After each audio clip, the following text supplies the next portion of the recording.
unlike natural wonders of the world, many man-made landmarks from the past come down to us in fragments.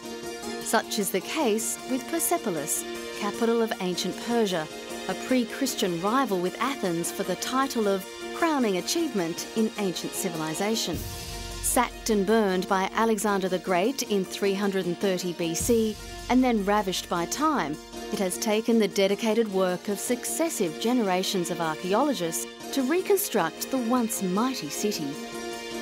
Founded by Darius the Great around 518 BC, the massive wealth of his empire was evident in all aspects of its construction. Persepolis lies about 850 kilometres south of the present Iranian capital city of Tehran. It was an architectural marvel which took over a century to complete.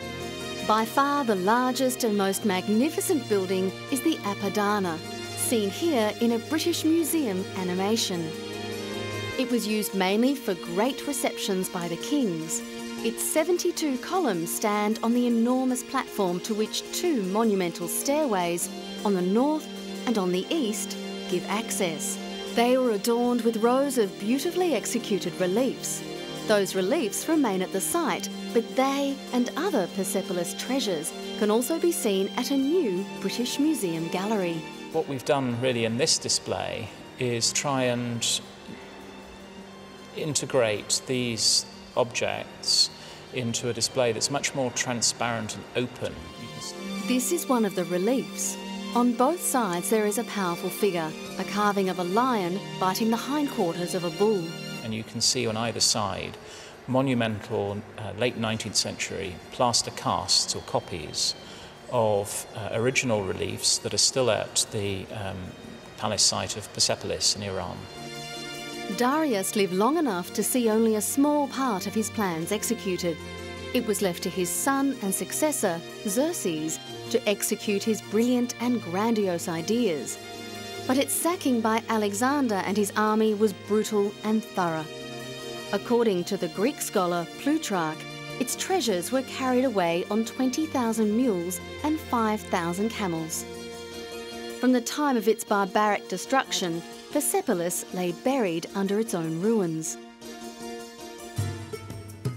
Their ruins were not excavated until the 1930s, when the Oriental Institute of the University of Chicago sponsored an archaeological expedition to Persepolis and its surrounds. Unfortunately, Alexander and his army did a very thorough job of looting and burning Persepolis. What the Oriental Institute recovered were objects either overlooked or dropped accidentally by the Macedonians. But there was enough to reveal a rich and sophisticated dynasty. A prized possession of the museum is the Cyrus cylinder from King Cyrus the Great, who reigned between 550 and 530 BC. The inscriptions record the rebuilding of temples in foreign lands and the return of deported people. And another priceless possession of the museum is this, the Oxus treasure of gold and silver items made between the 4th and 5th centuries BC.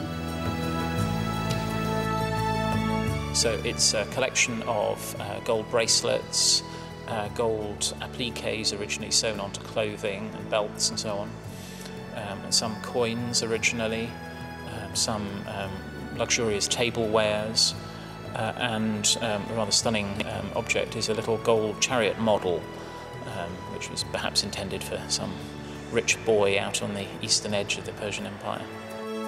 The sacking of the Baghdad Museum during the current Iraq War damaged many antiquities from Persia. The incident was a reminder of how fragile our link with the past can be.